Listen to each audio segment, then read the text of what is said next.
Good evening. My name is Austin Sigawitz from the Acton Town Manager's Office. I want to welcome you to the webinar presentation by the UMass Boston team that is developing recommendations regarding the creation of a new town position to advance diversity, equity, inclusion, and anti-racism goals. Please know that this presentation format does not provide an opportunity for interacting with the team during or following the presentation, but that the team has developed a brief survey online that may be completed by interested community members, and that link will be available at the close of this presentation. We also want to remind folks that there is closed captioning available, and you will find that option at the bottom of your Zoom window. There's also chat available, so if you have any questions, one of us will be able to assist you. Dr. Lori and Zaya Jefferson will introduce the team and provide an overview of the presentation.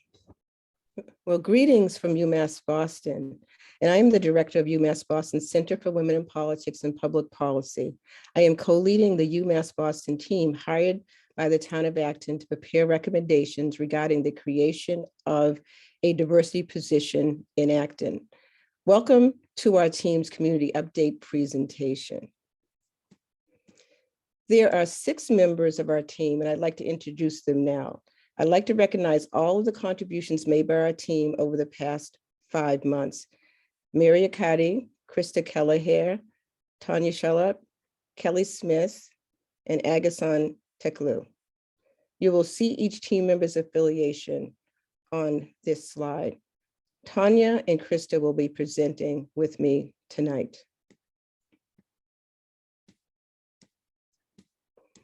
Our team has 3 aims for this presentation. We will provide the study status and timeline, review methods and data collection, offer a summary of our community input. We didn't initially plan to offer a community presentation at this point in the process. However, our team determined that it was essential to provide a summary of community input received over the last few months before we issue our final report in late June. We felt that it was important to offer an update as we recognize the importance placed on transparency and community engagement by some residents of our community. Our presentation is being held as a webinar so that we can offer as much information as possible in approximately a 1-hour time span. This format will allow others to view the presentation recording over the next coming weeks. We recognize that there will be community members who aren't able to join us now at the scheduled time for the webinar. Therefore, we won't be providing the opportunity to ask questions or offer comments using the chat or other Zoom features during our presentation. We are, however, providing a feedback option following this presentation through a brief online survey that will be available to you until June 15th. We kindly request feedback on all 3 items that I'm going to highlight below. If our explanation of how we conducted our study is clear, how the town might work to ensure that our report will be accessed and read by as many residents as possible, and what suggestions you may have for ensuring broad and deep community engagement as this new role becomes implemented in Acton. We will provide the online survey link at the end of the presentation, and it will be available on the town's website until June 15th. We appreciate you taking a moment to offer feedback following our presentation. We really would appreciate that feedback.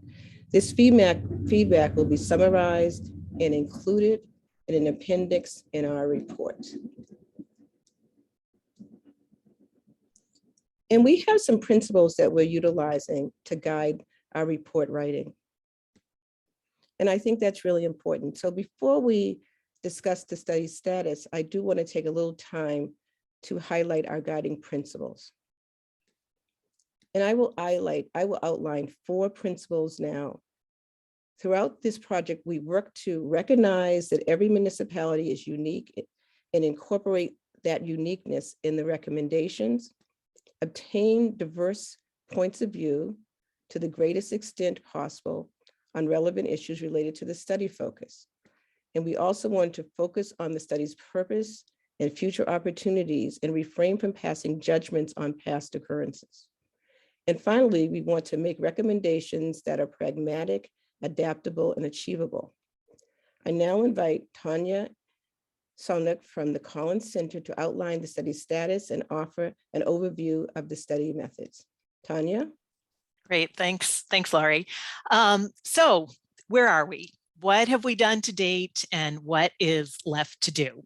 Our team was commissioned by the town of Acton to prepare a report to help guide the implementation of a new diversity, equity, and inclusion position in the town of Acton, initially referred to as a diversity officer.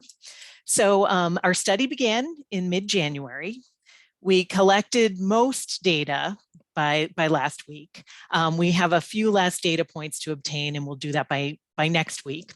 And then we're going to submit our final report to the town manager by the end of June 2022. So we've compiled various types of information over the past 5 months. We've conducted interviews with individuals in town government, including town department heads and staff, chairs and members of several boards and commissions. And we've held several community listening sessions and provided additional input opportunities to the public, including meeting one-on-one with a team member during these sessions. We've also collected relevant documents from the town. We've conducted also a few interviews with diversity, equity, inclusion, anti-racism, DEIA professionals, municipal professionals, and we've obtained job descriptions and salary information about DEIA municipal professionals, and we've reviewed existing scholarship and best practice resources relevant to our study. So as you can see from our slide, our team is using the term DEIA to reflect the intention of the town to advance values and goals of diversity, equity, inclusion, and anti-racism. Therefore, you'll see the term DEIA throughout this presentation. Okay, so I'm going to give you a little bit of details about our interviews. The UMass Boston team completed 26 interviews with individuals from town departments, boards, commissions, and other government bodies, including departmental directors, staff members from a range of departments, and individuals serving in elected and appointed leadership roles on boards and commissions.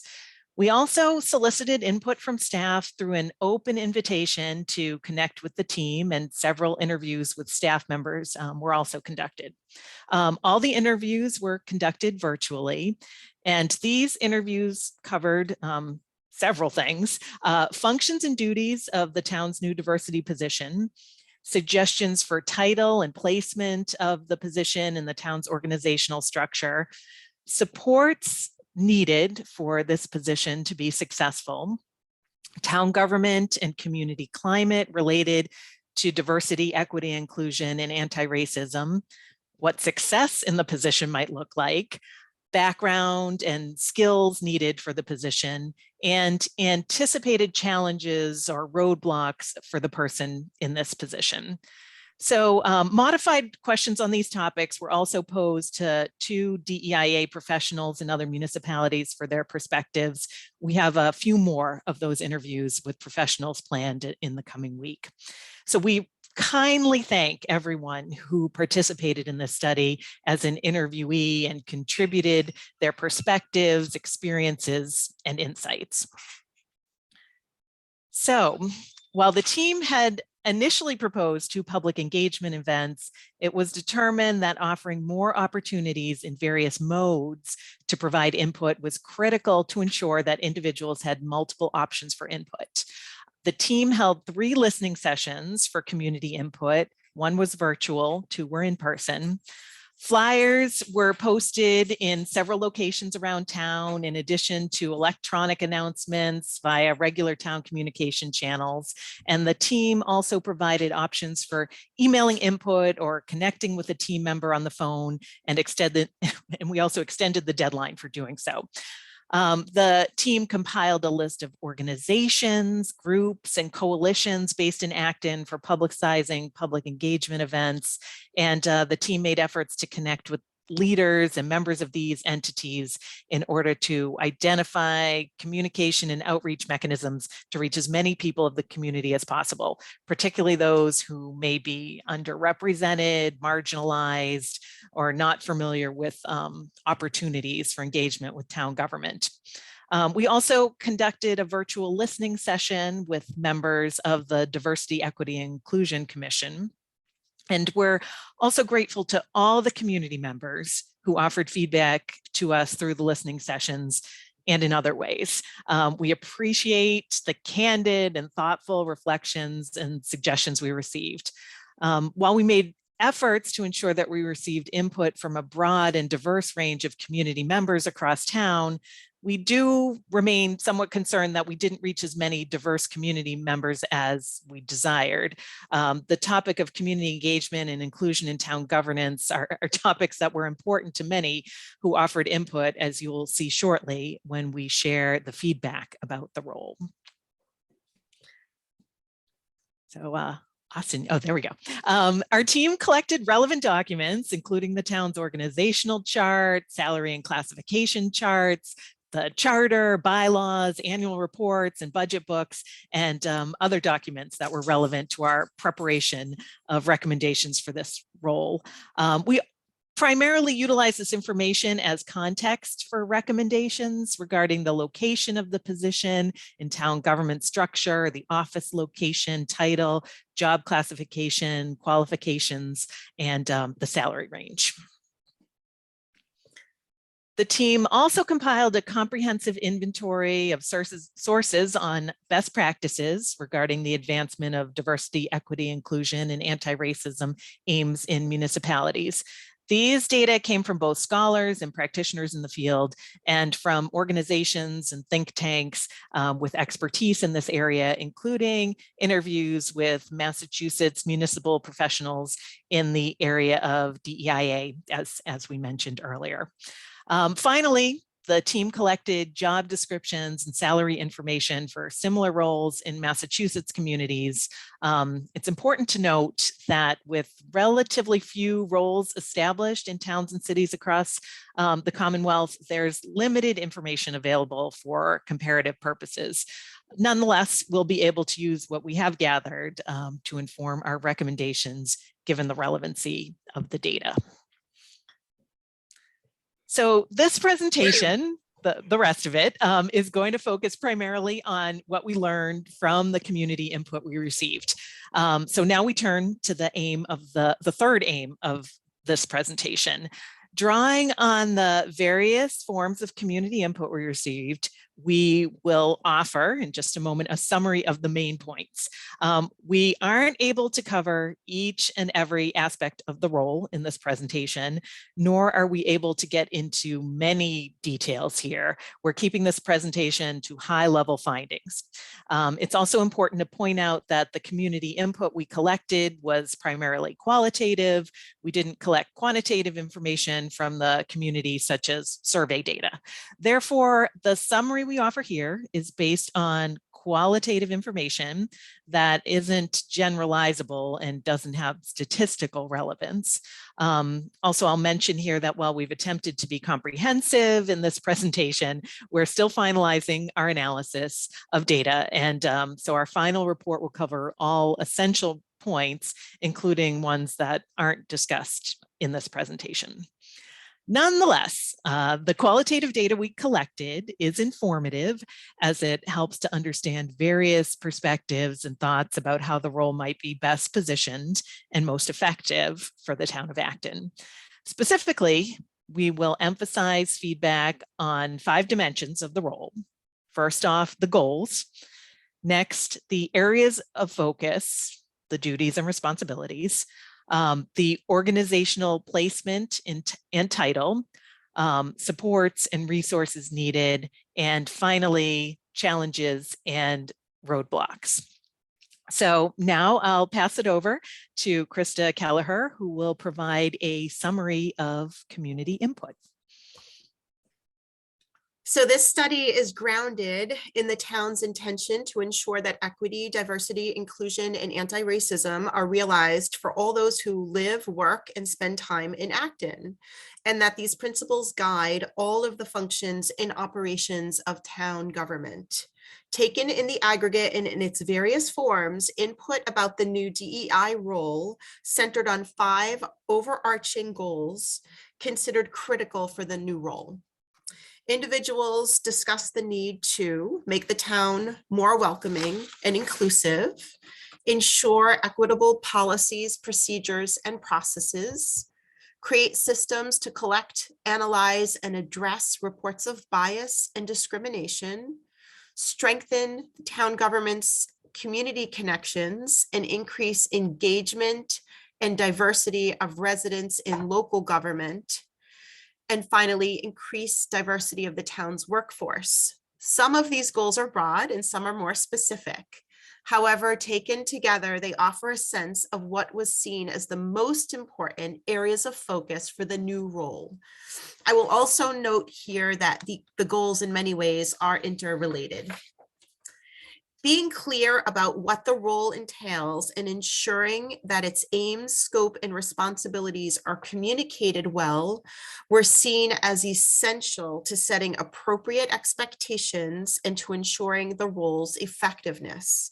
Some spoke about the need to clarify the prioritization or sequencing of goals and tasks, particularly in terms of what might be addressed in the person's first year on the job. Feedback indicated that the role should serve both internal and external public-facing functions, with one person characterizing the role as hybrid. In addition, we heard that the person in this role should have their own DEIA initiatives, as well as work in collaboration and support of other department heads. Finally, some individuals spoke about the role having micro and macro functions. That is, the person might work in a one-on-one capacity in some aspects of the job, but also work on a macro level, such as engaged in policy change.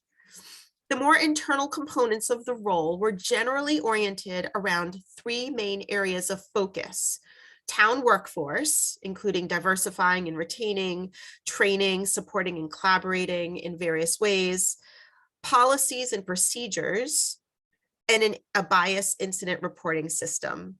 There was considerable consensus among those interviewed that the town's workforce needs to be more diverse, broadly defined, and some mentioned the need for the town staff to better reflect the diversity of town residents. There was less consensus on precisely what the related responsibilities and duties would be in this area of increasing workforce diversity. Finally, several individuals mentioned the importance of not seeing the role as limited to the area of human resources or only focused on town staff. Providing town staff with supports and resources to ensure the advancement of equity, diversity, inclusion, and an anti-racist framework across town government, including all internal and external aspects, was seen by many of those interviewed as an important function of the role. The most overarching sentiment focused on the need to be more inclusive and to have a lens to catch errors or oversights that might be offensive or negatively impact residents or groups. Guidance on addressing the needs related to residents' cultures and backgrounds was specifically mentioned by several individuals. Input about the extent to which and how the DEI role should be involved in training and professional development activities related to DEIA varied, with some seeing the role taking on this responsibility in a coordinating and implementation facet, including creating a professional development curriculum, and others suggesting that this be primarily a human resources function with collaboration and expertise from the DEIA role. Another focus area seen as important for the role related to the town's policies and procedures. Individuals identified 2 distinct but overlapping sets of activities in this area. The first would entail reviewing town policies, procedures, and processes, including bylaws, with an equity lens, and the second would involve modifying or implementing policies with an equity lens and grounded in best practices across town government. Some suggested that the DEIA role would have an emphasis on policies and procedures. A few indicated that the DEIA role may be able to help identify what can be done in terms of laws and regulations immediately, suggesting that this be a central aspect of the role early on. The creation and implementation of a system for the reporting of bias incidents were considered critical responsibilities of the DEIA role by many of those who offered input on the functions and duties of the role. Furthermore, responding to incidents was also identified as a critical role component. Data analysis of reporting incidents was also seen as important to several individuals. Aside from setting up and facilitating the system's implementation, it was clear that many individuals saw the role as the primary resource in the town for people to approach with concerns and issues related to discrimination and bias. Having someone to go to who is knowledgeable, approachable, accessible, and helpful was important to many who discussed this potential aspect of the DEIA role. Beyond the reporting function, the DEIA role could be responsive to the person intending to address a bias incident and assess what needs to be done, including helping people understand the actions that could be taken.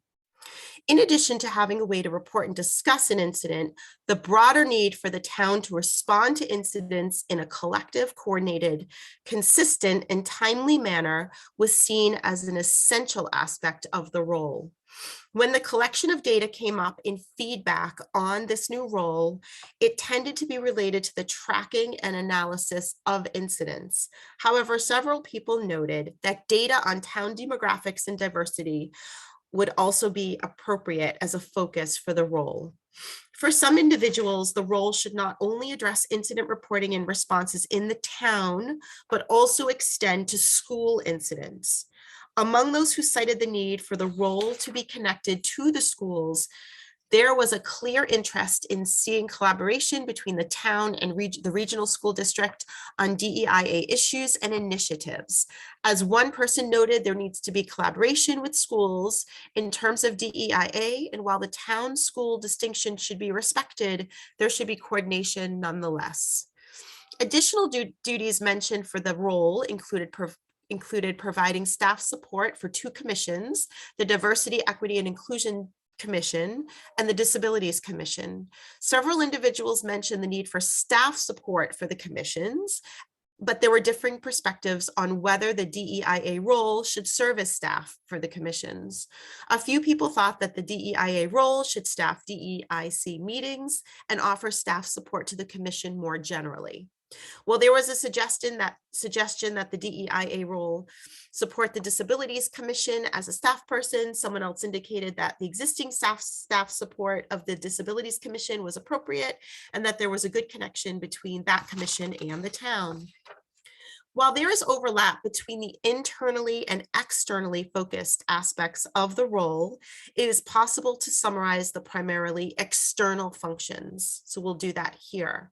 The following summary of the more public-facing duties related to the community at large demonstrates an emphasis that so many individuals placed on the need for more inclusive and robust connections between the town and community members. Many of those who offered feedback cited the priorities of the DEIA role as making Acton a more welcoming community, and various aspects of community engagement and participation were discussed by individuals. 4 distinct aims, which entailed different responsibilities and activities, were addressed. Specifically, the DEIA role could help to facilitate community connections, coordinate community conversations, increase and facilitate more inclusive resident engagement in town government, and finally, enhance communication between the town and community members. Even though these 4 aims are not mutually exclusive, it's useful to consider them as distinct aims. One overarching area of focus mentioned by many of those who provided input was creating opportunities for residents to interact with one another and enhancing connections between community members. Learning about different cultures, getting to know more people in town, and increasing the potential for strengthening the community were central for several of those who thought that the DEIA role could help advance such community connections. Some individuals spoke about opportunities to come together as a community and have fun together. In many cases, fostering community connections and creating opportunities for resident interaction were discussed in the context of a community in need of increasing understanding between and among residents, and a way forward to address divisions that have emerged over the past few years. The DEIA role was frequently identified as playing an essential role in helping to bring people together to address issues related to DEIA through community conversations and in other ways. Several individuals discussed how important it was for the DEIA role to make connections to community organizations, both formal and informal, including clergy and churches. While many who provided input on the DEIA role identified the aim of bridging divides in Acton as a focus area, if not a priority for the role, several individuals explained that this aim should not be the responsibility of the DEIA role. The goals of increased diverse representation in town government bodies, more inclusive government processes and decision-making, and increased awareness and utilization of government resources and services were understood by many to be within the purview of this new role. Several individuals spoke about the need for more community outreach to increase representation and to realize more inclusivity in town meeting and on boards and commissions across town.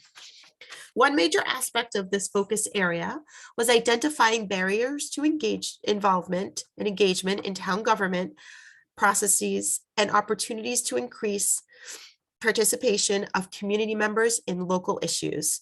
This was particularly important for those who might be disproportionately impacted by decisions and those for whom they are underrepresented across town government. Related to the commonly cited need for increased and more inclusive communications from the town was the necessity of making the functions of the town more known and accessible to more people. That is, the role may help to broaden and deepen awareness and utilization of government resources and services and enhanced communication. Many individuals offered input about the need for improved communication in the town as an aim that could involve the DEIA role. Some of the feedback regarding communication was focused on DEIA topics and related issues, and some of the input was broader and focused on increasing the capacity of the town to most effectively serve its residents. Overwhelmingly, individuals stated that the best place in the organizational structure for this position to sit was reporting to the town manager. Department heads, other town employees, and other DEI professionals stressed the importance of this position being an upper level department head. The reasons people cited for this structure primarily involve the importance of this position being included in high-level decision-making, being around the table as information is shared, and having a close working relationship with the town manager. Several people noted that the sustainability director as a potential model for where in the structure the position would best fit, as well as how the person might interact with other departments, boards, committees, and the public. Additionally, town employees and others stressed the need for cross-departmental collaboration with the DEIA role. Thus, the DEIA role would work in a consultative role to all departments with a broad range of duties. Now we move on to recommendations or suggestions about the title of the role. Few of those we interviewed had suggestions for a potential role or title for this position. There was considerable feedback regarding the nature of the title in that it should allow people to recognize it as a leadership role, Much of the feedback we received indicated that the term officer in the title was not preferred. People mentioned that officer can have negative connotations in this context.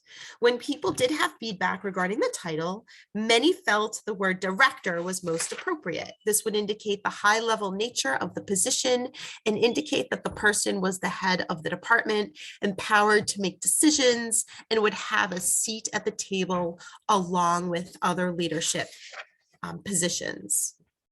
We also turned our attention to challenges and roadblocks that might face the DEIA role at the beginning of this person's tenure in the town. Individuals offering input addressed a range of challenges that might face the DEIA role as this person begins. I will first share the challenges and roadblocks that relate to the community at large.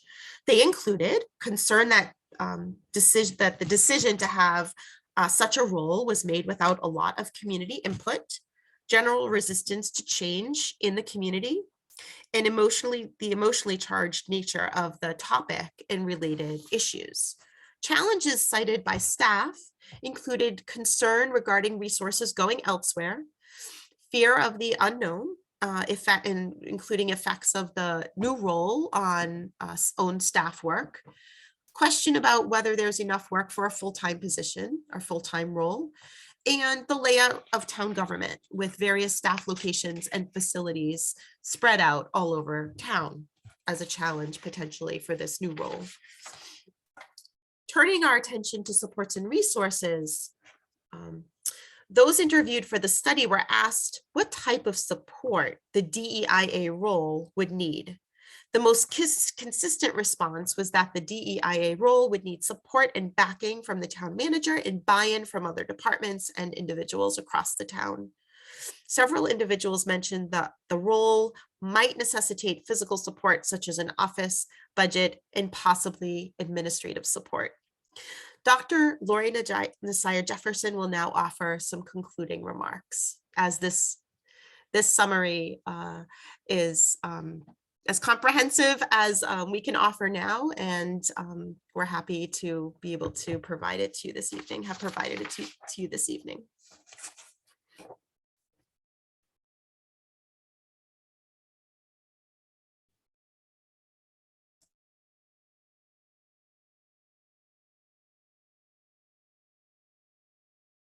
Thank you so much, Krista and Tanya, for sharing the information this evening. I think it was quite comprehensive.